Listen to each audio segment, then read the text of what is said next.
Pátio, meu amado, bem-vindo de volta à nossa escola bíblica diária. Estamos ainda conversando a respeito da história e da geografia bíblicas e nós já começamos hoje uma série de pequenos vídeos falando sobre o rei Salomão.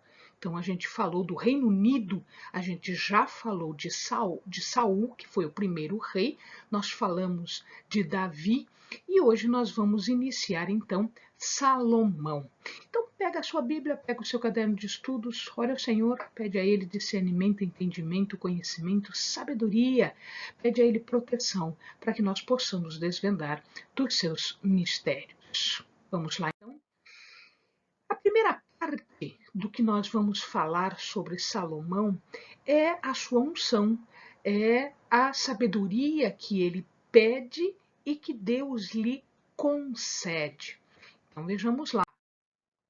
Na verdade, Salomão estava na linha sucessória de Davi, mas ele não era o próximo, ele não era o primeiro nesta linha sucessória.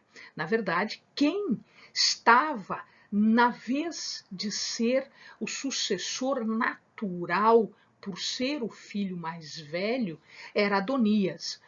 Por que Adonias? Porque Amnon já havia morrido, Absalão mata Amnon. Nós já vimos no episódio de Amnon com Tamar, quando ele estupra a sua irmã, Absalão lhe vinga essa afronta. E depois Absalão é morto, ele acaba de ser morto quando ele tenta um golpe de Estado, quando ele tenta assumir o lugar do reino, né, a coroa, tirando-a de Davi. E na guerra que lhe sucede, na guerra entre os dois, Absalão é morto por Joabe, o comandante de Davi, e os seus homens. Então esses dois estavam mortos. O próximo seria Quileabe. Quileabe nós não sabemos, a história não fala e a Bíblia não diz o que acontece com Quileabe. Então, muito provavelmente, Quileabe também estava morto porque ele não é mencionado aqui. De qualquer forma, Adonias já estava tomando todas as providências e ele já estava pegando as pessoas mais importantes do reino, por exemplo, Joabe ou Abiatar, enfim, ele já estava regimentando, trazendo estas pessoas para si. E aí o que acontece é que Natã, o profeta Natã, junto com Batseba, vão até Davi e conversam com Davi para que ele tome uma decisão. Então, Davi, ele dá essa decisão, ele faz essa decisão de ungir, né, de determinar que Salomão seja feito rei no seu lugar. Né? E ele é ungido por Zadok. Por que Zadok e não Abiatar, que era o sacerdote? Na verdade, não aconteceu assim, porque Abiatar se bandeia para o lado de Adonias, ou seja, ele está apoiando Adonias. Então, o que é que Salomão faz? Chama o outro sacerdote, que é Zadok, e ele determina então que Zadok unja Salomão. E é o que Zadok faz. Muito bem. O que acontece em relação ao comando? Joabe era o comandante de Davi desde o início. Só que Joabe também fica do lado de Adonias. Ele também se bandeia para o lado de Adonias. Por quê? Porque ele era o sucessor natural, ele era o próximo na linha sucessória. Então, o que acontece é que Joabe não será o comandante de Salomão, porque ele já havia feito a escolha dele. Então, Joiada ou Jojada é que vai ser o comandante do exército depois de Joabe. Muito bem, uma vez que Salomão é ungido rei, uma vez que esta dúvida não está mais diante do povo, né, que não há dúvida nenhuma em relação a quem seria o rei, Davi chama Salomão e ele dá a Salomão algumas instruções. Então, primeira instrução de Davi a Salomão é que ele nunca na vida dele deixe de obedecer às leis que foram dadas por Deus a Moisés, ou seja, as leis que estão no que a gente chama de Torá, no que a gente chama de conjunto destas leis, a lei, né? O Pentateuco, os 5 primeiros livros da Bíblia. Depois ele relembra o quanto Joabe foi violento e sanguinário, mesmo porque aqui ele já havia tomado a posição em relação a Adonias. Então ele pede para que Salomão se vingue do sangue que Joabe derramou. No episódio da fuga de Davi, nós vamos encontrar uma pessoa de nome Simei. E este Simei, ele, na verdade, ele foi muito violento com Davi, ele perseguiu Davi, ele afronta Davi, e Davi não faz nada naquele momento. Então ele pede agora para que Salomão fique de olho em Simei, e se Simei não se restringir ao local que foi determinado por Davi para ele ficar, então ele ficou num local, ele não podia sair de lá, e que ele ficasse de olho. E efetivamente, o Simei, morto Davi, ele acha que está tudo bem e ele acaba saindo do lugar, e aí Salomão se vinga por seu pai Davi. Nesse mesmo episódio da fuga, Barzilai era um gileadita. Gileade é uma região que fica depois do Rio Jordão. E quando Davi foge de Absalão, lá para a região de Gileade, lá em Manaim, o que acontece é que Barzilai, ele auxilia Davi, ele sustenta, vamos dizer assim, Davi no seu refúgio, tá? E Barzilai não quis que Davi lhe ajudasse, então agora Davi pede a Salomão que Salomão auxilie Barzilai, beneficie Barzilai. Ele também dá todas as instruções de construção do templo, todos os detalhes da construção do templo, tudo isso foi dado por Davi, inclusive os valores, o dinheiro, as riquezas suficientes para a construção do templo. Então ele dá para Salomão tudo aquilo que é necessário para a construção do templo. E ele também dá a Salomão todas as instruções para a divisão das tarefas, das funções sacerdotais. É uma parte bastante longa da Bíblia, ela vai de 1 Crônicas 22 até 28, e ele fala desde os porteiros até os ofícios mais excelentes, que seria ministrações, orações e os louvores. Então ele vai dizer como isso tudo vai funcionar, a ordem disso, as escalas, tudo isso é dado por Davi para Salomão.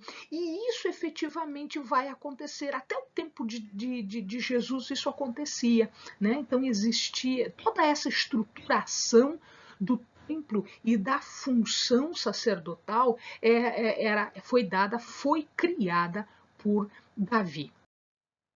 O templo de Salomão, né? Aqui nós temos uma representação, porque deste templo nada ficou, uma representação do templo. A gente vai falar um pouquinho mais sobre o templo. Nós temos um vídeo específico sobre o templo que o amado pode acessar, né? E aqui a construção havia sido feita no chamado Monte Moriá. Este é o Monte Moriá, óbvio que ele foi todo preparado, e aqui você não está vendo o templo, que na verdade nós temos aqui a cúpula da rocha, né, a cúpula dourada, que hoje ocupa o lugar que antigamente era do templo. Então, as muralhas todas, essa aqui é Jerusalém, né? Então, aqui nós temos todas as muralhas e aqui nós temos a cúpula da rocha, né? A cúpula dourada, onde era o local de instalação do Templo de Salomão.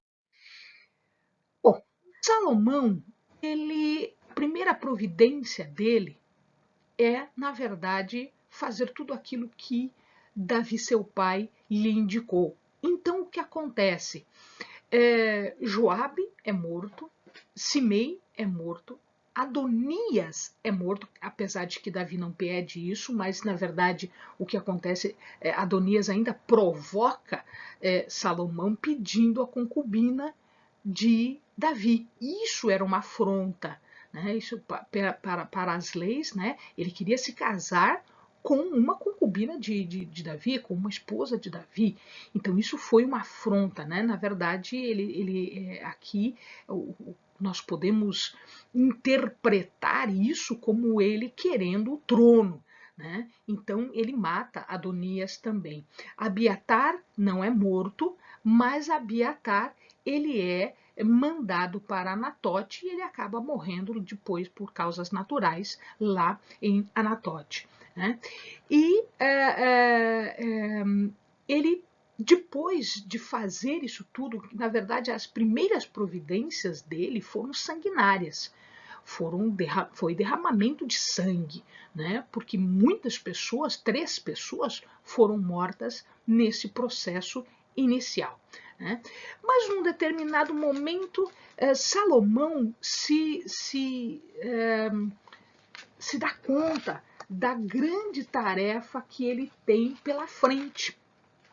E aí ele faz uma oração a Deus. Isso está em 1 Reis 3:9. Ele diz assim: portanto, dá ao teu servo um coração entendido para julgar o teu povo, para prudentemente discernir entre o bem e o mal, pois quem poderia julgar este teu grande povo? E aí Deus se agrada desta oração. Deus observa que ele não pede riqueza, ele não pede nada além de sabedoria para governar, para administrar aquilo que é de Deus. Então ele reconhece isso e Deus entende isso de tal maneira que ele responde no 14, assim, dessa mesma maneira, Deus respondendo à oração de Salomão.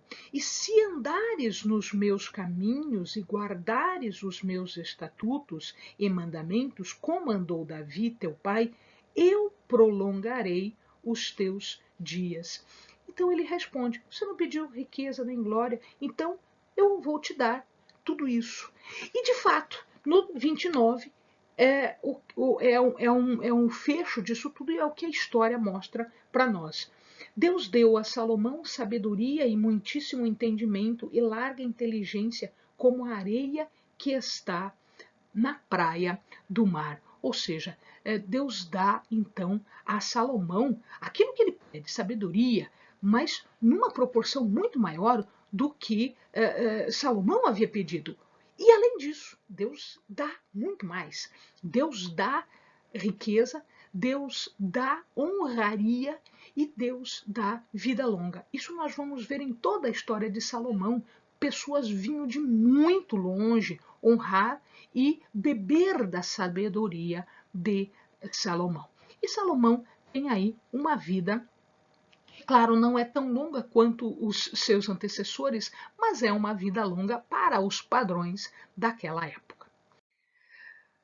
Então, desta maneira, nós podemos dizer que Salomão ele se destaca em várias áreas.